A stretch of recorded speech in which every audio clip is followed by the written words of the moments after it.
आज का प्रातः क्लास है 28/9/1965।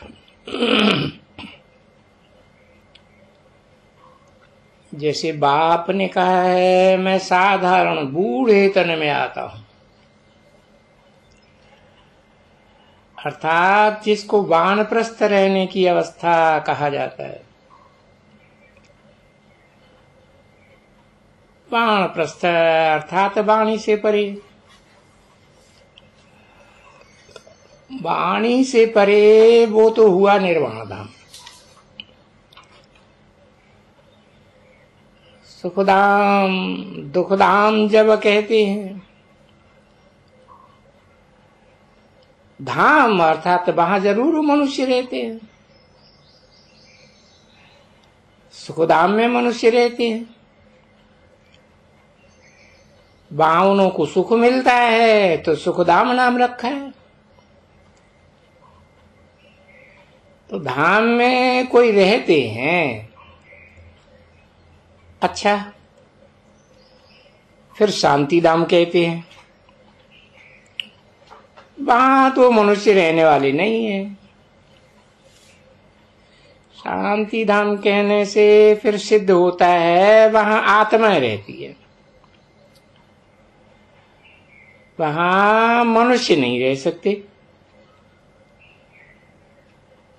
ऐसे नहीं कि मनुष्य सतयुग में शांति में रहते हैं, कोई गुफा में रहते हैं व मन को अमन कर देते हैं, नहीं। वहां तो है ही एक धर्म, अद्वैत धर्म है।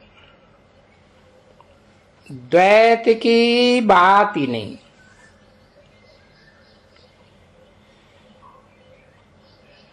फिर जितने जितने धर्म बढ़ते जाते हैं तो द्वैत बढ़ता जाता है। दो दो धर्म, दो दो राज्य, दो दो मतें, दो दो भाषाएं, 2 से 4, 4 से 8। और वानप्रस्थ उनको कहा जाता है निर्वाण धाम।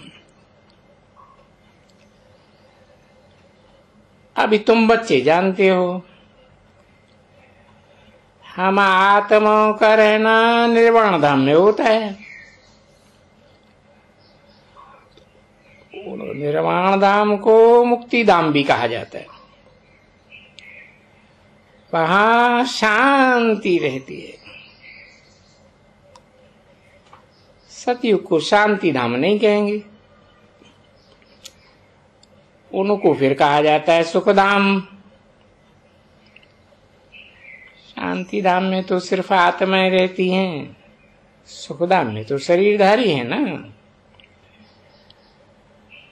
शरीर के साथ कब शांति नहीं रह सकती है।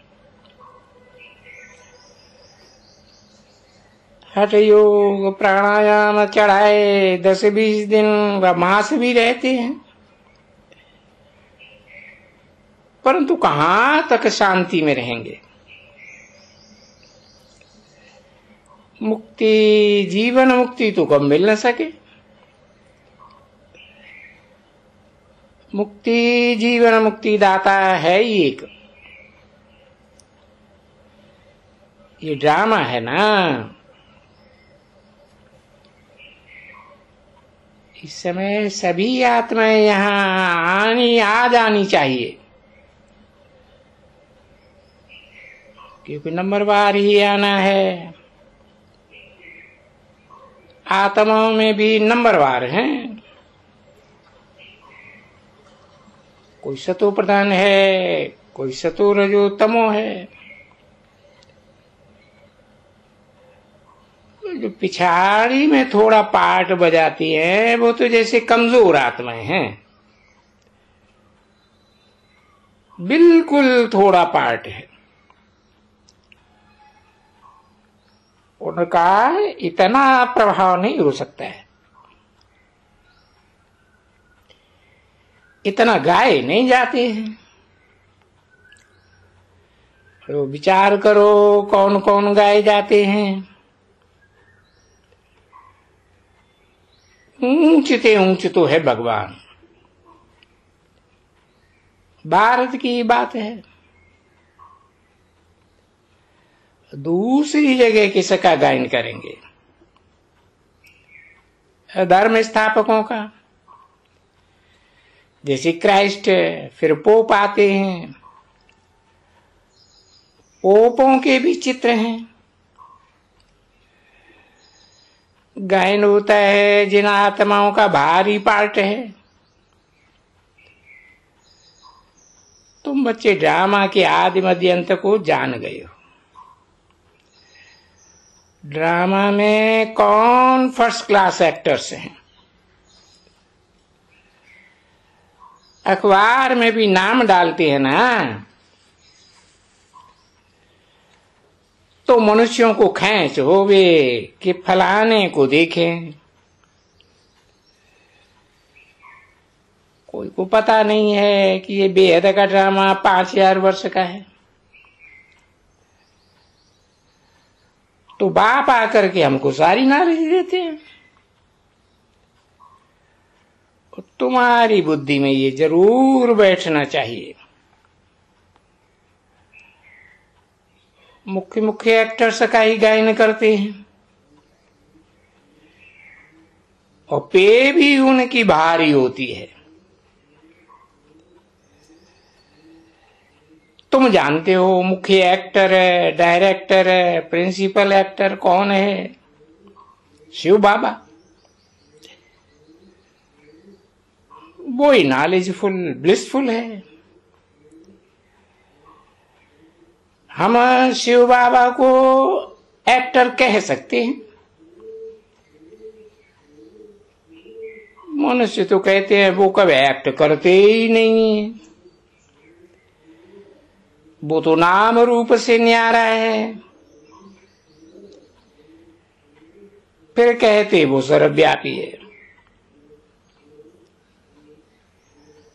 तो क्या एक ही एक्टर है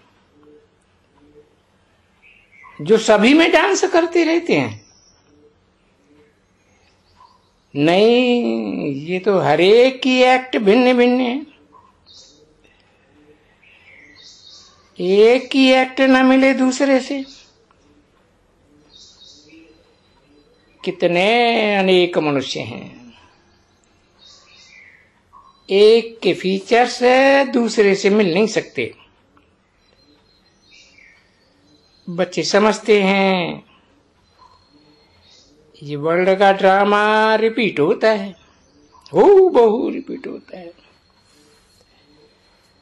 तुम्हारे पास गीत भी है कि फिर से गीता का ज्ञान सुनाना पड़ा। बाप कहते हैं तुमको कितना बार ये ज्ञान सुनाया है? हम, तुम और सारी दुनिया अब है।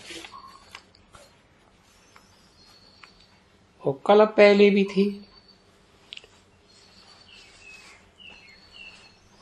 कल्प कल्प मिलते रहेंगे। दूसरी कोई दुनिया होती नहीं है। बाप कहते हैं हम एक हैं, रचना भी एक है। God is one. दूसरे का नाम निशान है ही नहीं। ऊंची से ऊंचा है ही शिव बाबा। तो हम एक है ना। फिर कहते हैं त्रिमूर्ति ब्रह्मा। त्रिमूर्ति में ब्रह्मा को जास्ती रखते हैं। और त्रिमूर्ति शंकर नहीं कहते। वो गाया भी जाता है देव देव महादेव। पहले ब्रह्मा आता है।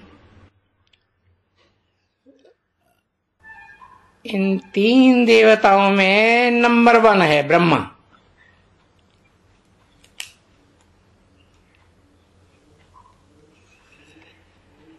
ब्रह्मा को ही गुरु कहते हैं। विष्णु को व शंकर को गुरु नहीं कह सकते। तो 3 मूर्ति में मुख्य ब्रह्मा है। और वो सूक्ष्म वतनवासी तो है संपूर्ण ब्रह्मा। और ये है पुरुषार्थी।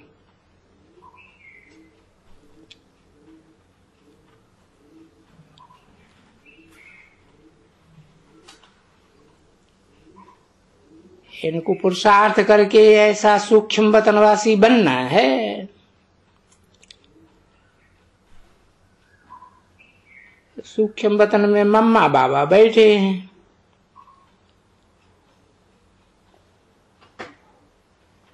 उनका नाम ही है संपूर्ण मम्मा बाबा।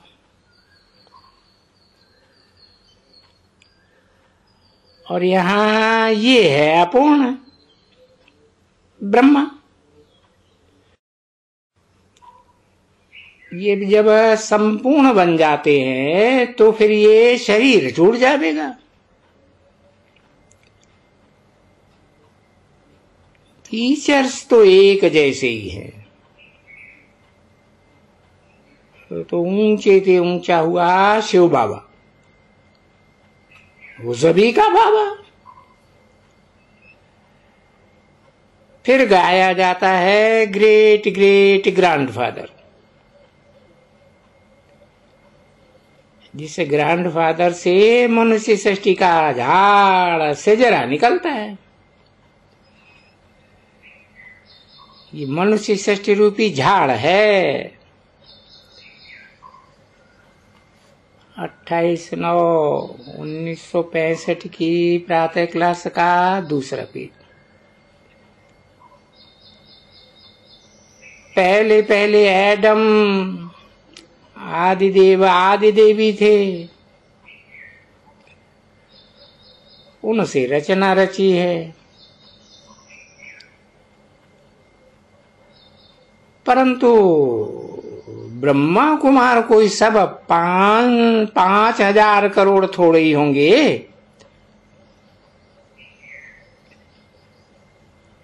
जो ब्राह्मण बनते हैं वो ही फिर देवता बनते हैं। ये पढ़ाई है। और यज्ञ में चाहिए भी ब्राह्मण। वो दुनियावी ब्राह्मण लोग मेटेरियल यज्ञ रचने वाले हैं। तुम्हारा यज्ञ है रूहानी। उनका यज्ञ कुछ समय चलता है, फिर पिछाड़ी में आहुति डालते हैं, तिल घृत आदि आदि। ये तो बड़ा भारी यज्ञ है। इसमें सारी दुनिया स्वाहा हो जानी है।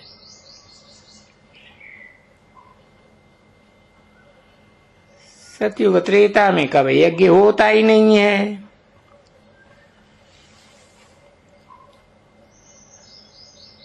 वो यज्ञ रचते हैं उपद्रव को मिटाने के लिए।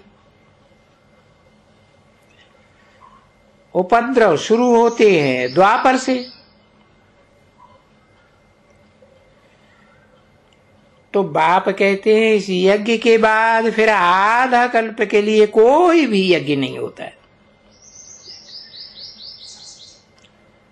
समझाया जाता है। अब जज करो राइट कौन सा यज्ञ है। ये छोटे छोटे यज्ञ सब हद के हैं।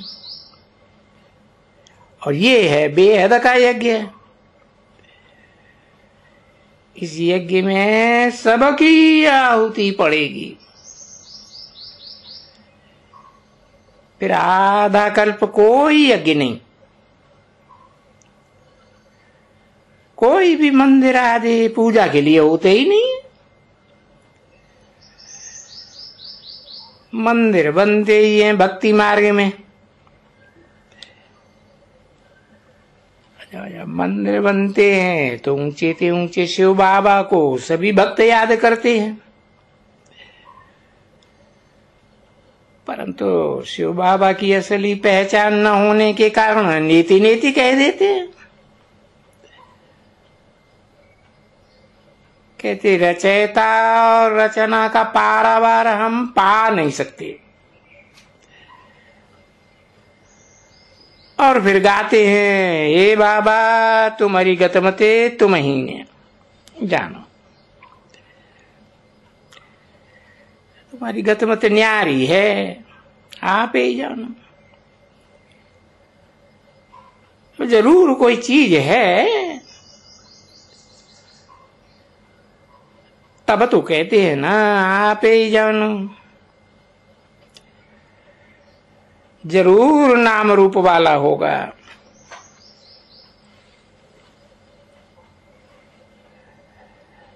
तब तो कहा जाता है हे भगवान आपकी गतमत न्यारी।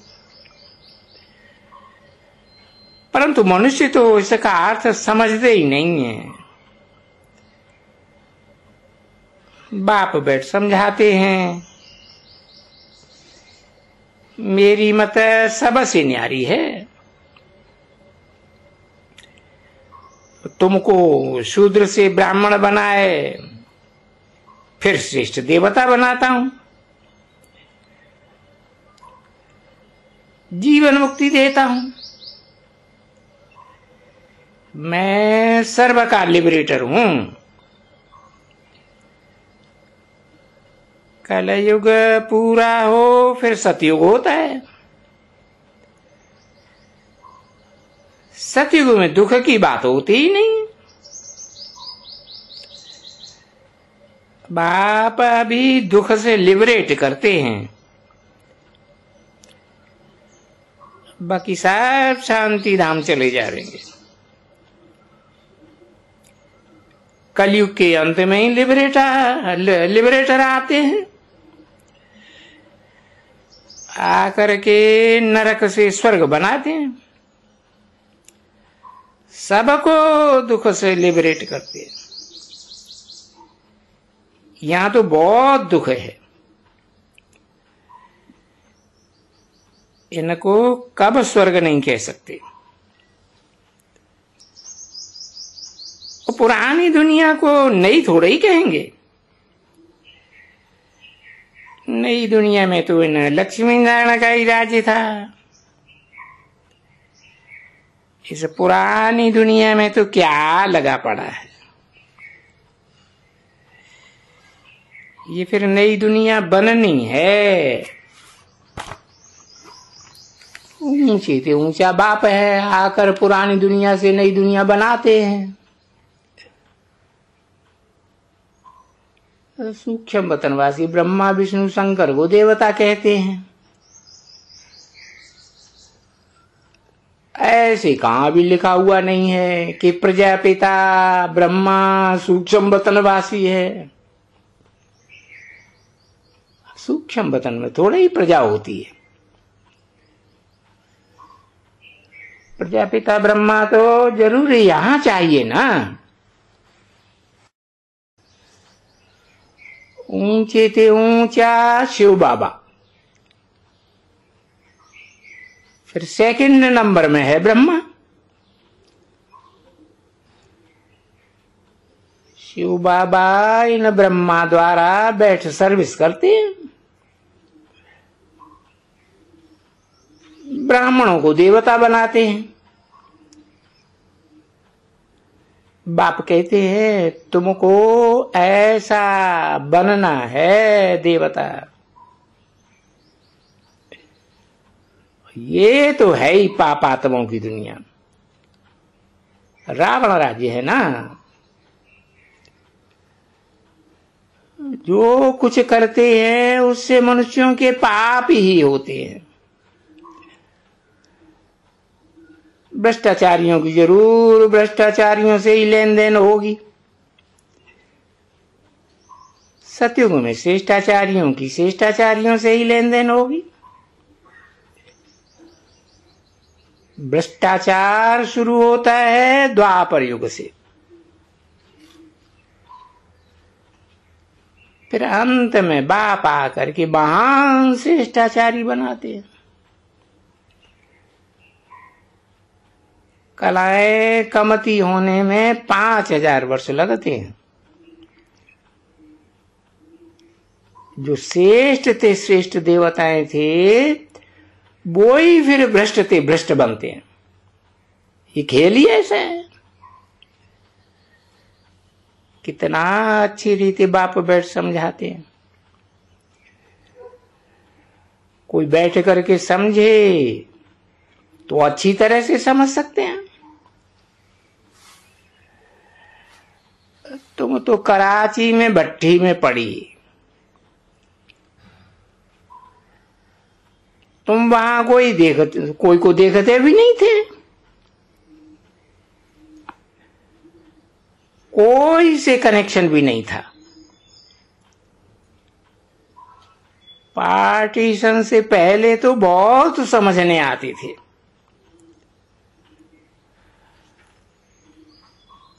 पार्टीशन के बाद सब भाग गए।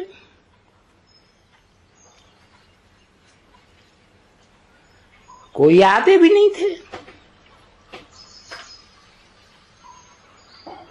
तुम तो वहां ही रही पड़ी थी, तो तुमको किसी का भी संग नहीं था। कितना समय भट्टी में थी, मित्र संबंधी आदि कोई का संग नहीं था। संग से दूर होते भी नंबरवार पुरुषार्थ किया। सब तो एक जैसा पुरुषार्थ कर भी न सके। स्कूल में भी सब कोई एक जैसे नंबर कोई लेते नहीं है। 2 स्टूडेंट्स को 99% मार्क्स मिल ही नहीं सकती। दूसरी क्लास में 1-2 की गोद में थोड़े ही बैठेंगे। घोड़ों को भी रेस होती है, तो उसमें भी एक जैसे 2 नहीं हो सकते। प्लस में भी जरूर रहेंगे। तो यहां भी ऐसे है। तुम्हारी कितनों की रेस है और तुम कितने अश्व हो। इसका नाम रखा है राजसूय अश्वमेध यज्ञ। अश्व घोड़े को कहा जाता है। तुम रूहानी घोड़े हो। ओम शांति।